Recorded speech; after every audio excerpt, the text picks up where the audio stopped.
ഇവളൊരു video ചെയ്തതിന്റെ പേരിൽ ഈ മനുഷ്യൻ ഇന്നലെ ആത്മഹത്യ ചെയ്തു എന്നാണ് പറയുന്നത്. ദീപക് എന്നാണ് പേര്. 38 വയസ്സ് പ്രായമായിട്ടുള്ള അച്ഛനെ അമ്മയെ നോക്കാൻ ആ മനുഷ്യനായിരുന്നു ഉണ്ടായിരുന്നെന്ന് പറയുന്നുണ്ട്.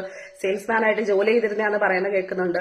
99% ആൾക്കാരും ഈ മനുഷ്യന് അനുകൂലമായിട്ടാണ് സോഷ്യൽ മീഡിയയിൽ സംസാരിക്കുകയും പറയുകയൊക്കെ ചെയ്തിട്ടുള്ളെങ്കിലും ഏകദേശം 1% ആൾക്കാർ കാണുമല്ലോ നെഗറ്റീവായിട്ട് പറഞ്ഞിട്ടുള്ളത്. ചിലപ്പോൾ ആ മനുഷ്യന്റെ കണ്ണിൽപ്പെട്ടത് അത് മാത്രമായിരിക്കാം. അതല്ലെന്നുണ്ടെങ്കിൽ എല്ലാ മനുഷ്യരുടെയും മനക്കെട്ടിയും തൊലിക്കെട്ടിയും ഒരുപോലെ ഇരിക്കണമെന്നില്ലല്ലോ. അപ്പം അപമാനഭാരം അത് പെണ്ണിന് മാത്രമല്ല ആണിനും ഉള്ളൊരു കാര്യമാണ്. മാനം എന്ന് പറയുന്ന ഒരു കാര്യം അത് കൃത്യമായിട്ട് ഏതെങ്കിലും തരത്തിൽ പറഞ്ഞു കഴിഞ്ഞാൽ സ്വാഭാവികമായിട്ടും അവർക്കും ഈ പറയുന്ന ആൾക്ക് മനക്കെട്ടി ഇല്ലാതാവും. അവർ മറ്റു പല കാര്യങ്ങളെ കുറിച്ച് ചിന്തിക്കും. അങ്ങനെ ചിന്തിച്ച് ആ മനുഷ്യനും ജീവിതത്തിൽ നിന്ന് ഒളിച്ചോടിപ്പോയി. അങ്ങനെ ഒളിച്ചോടി പോകാനായിട്ട് കാരണക്കാരിയായത് ഇവളാണ്. ഇവള് പറഞ്ഞ കാര്യം എന്ന് പറയുന്നത് ആ മനുഷ്യൻ തെറ്റ് ചെയ്തത് കൊണ്ട് തന്നെ പൊതുസമൂഹത്തിന് മുന്നിലും വീട്ടുകാരുടെ മുന്നിലും ഒക്കെ നാണം കരുന്ന സമയത്ത് ഇങ്ങനെയുള്ള വീഡിയോ ഞാൻ ഇടുന്ന സമയത്ത് അയാൾ നല്ല മനുഷ്യരായിട്ട് മാറുന്നു. അയാൾ നല്ല മനുഷ്യരായിട്ട് ഏറ്റവും നല്ല രീതിക്ക് തന്നെ ഭൂമിയിലേക്ക് അങ്ങ് അലിഞ്ഞു ചേരാൻ പോയി കാണുമല്ലോ.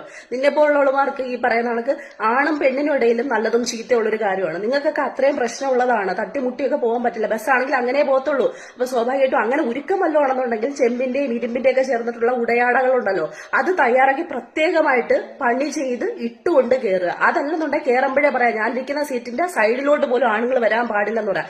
അതല്ലെങ്കിൽ നിങ്ങൾ തന്നെ ഒരു ഈ പറഞ്ഞ നിവേദനം തയ്യാറാക്കി ഇതുപോലുള്ള ആൾക്കാരെല്ലാം കൂടെ ചേർന്നൊരു നിവേദനം തയ്യാറാക്കി സർക്കാരിന് കൊടുക്കുക. ഇതിന് മാത്രം ആണിന് വേണ്ടി മാത്രം പുരുഷന്മാർക്ക് വേണ്ടി മാത്രം ഒരു KSRTC, സ്ത്രീകൾക്ക് മാത്രം ഒരു KSRTC ഇങ്ങനെ പറഞ്ഞു. അതല്ലെങ്കിൽ സ്വന്തമായിട്ട് കാർ മേടിച്ച് അതിലങ്ങ് യാത്ര ചെയ്യുക. അല്ലെങ്കിൽ എങ്ങനെയാണെന്ന് വെച്ച് കഴിഞ്ഞാൽ യാത്ര ചെയ്യുക.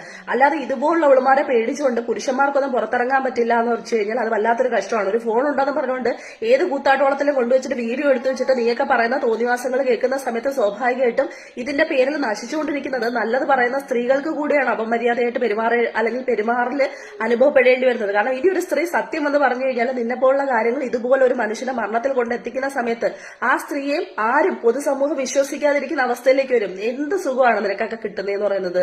ഈ സോഷ്യൽ മീഡിയ അല്ല നിന്റെയൊക്കെ മാനവും മര്യാദയൊക്കെ ഈ തീരുമാനിക്കുന്നതെന്ന് പറയുന്നത്. നിനക്കൊക്കെ മാനവും മര്യാദ ഉണ്ടായിരുന്നുണ്ടെങ്കിൽ ആ സമയത്ത് ആ സ്പോട്ടിൽ പ്രതികരിക്കണമായിരുന്നു. അല്ലെങ്കിൽ നീ എടുത്ത വെച്ച വീഡിയോ ഉണ്ടെങ്കിൽ അത് പോലീസിൽ കൊടുക്കണമായിരുന്നു. പൊതുസമൂഹത്തിന്റെ വിധി എഴുതാൻ വേണ്ടി കൊടുക്കുന്ന സമയത്ത് നീയൊക്കെ നിനക്ക് നൽകുന്ന മാനത്തിന്റെ വില എന്താണെന്ന് ആദ്യം ചിന്തിച്ചു നോക്ക്.